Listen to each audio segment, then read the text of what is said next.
Banyak kita berdoa, rajin berdoa. Tapi yang kita doa itu melulu yang jasmani.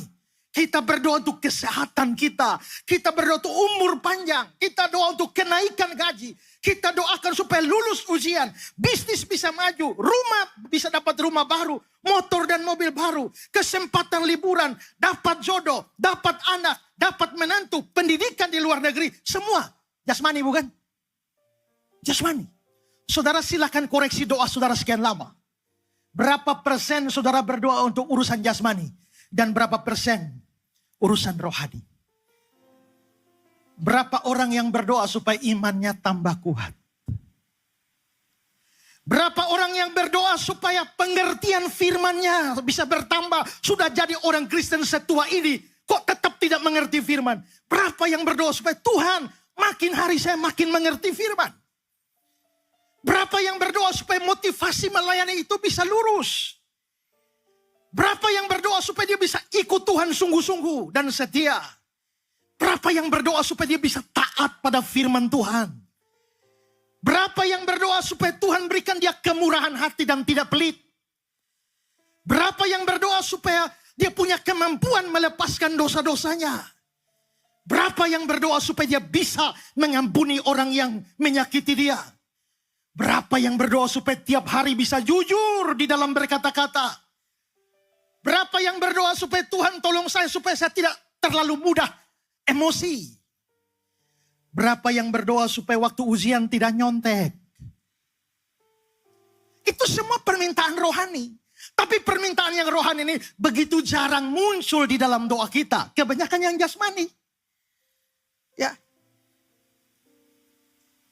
Berapa yang berdoa Tuhan supaya saya melayani itu betul-betul karena mengasihi Tuhan. Saya melayani bukan hanya karena menyenangkan manusia. Banyak orang melayani karena menyenangkan manusia. Saudara, satu hari ada satu kapal berlabuh di pelabuhan. Tapi karena air terlalu surut sampai tidak bisa persis di samping dermaga. Sehingga orang tidak mudah turun. Mereka lalu pasang satu papan dari dermaga sambung ke kapal, lalu silakan turun. Jadi orang juga, wah ini satu papan ini kan bisa jatuh nih. Satu lewat, orang kedua lewat, orang ketiga lewat. Orang berikutnya, seorang ibu gendong anak. Ya, dia lewat begini, dan tak, anaknya terlepas, jatuh masuk laut. Begitu anaknya terlepas masuk laut, semua orang teriak, tolong, tolong, tolong. Tidak ada yang berani tolong. Semua juga takut, tiba-tiba satu orang terjun, biur. Begitu dia masuk di laut, langsung dia berenang, ambil itu anak bayi. Dan satu tangan dia berenang-berenang sampai keluar. Begitu dia naik di dermaga, semua tepuk tangan, Bapak luar biasa. Bapak rela mengorbankan hidup Bapak, nyawa Bapak demi menyelamatkan anak ini. Tapi si Bapak itu marah, sabar. Saya mau tanya, tadi siapa yang dorong saya? Saudara, rupanya dia bukan mau terjun, mau tolong. Tidak, dia juga cukup hanya mau nonton. Tiba-tiba ada yang dorong. Ya sudah, karena ada yang dorong sekalian tolong.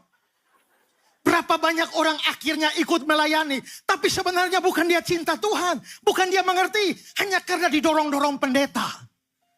Hanya karena didorong-dorong pengurus gereja. Ya akhirnya melayani. Maka orang bisa melayani dengan tidak sungguh-sungguh mengasihi Tuhan. Maka yang begini ini perlu doakan, Tuhan tolonglah saya.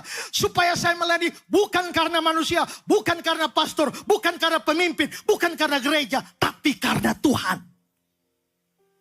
Doa seperti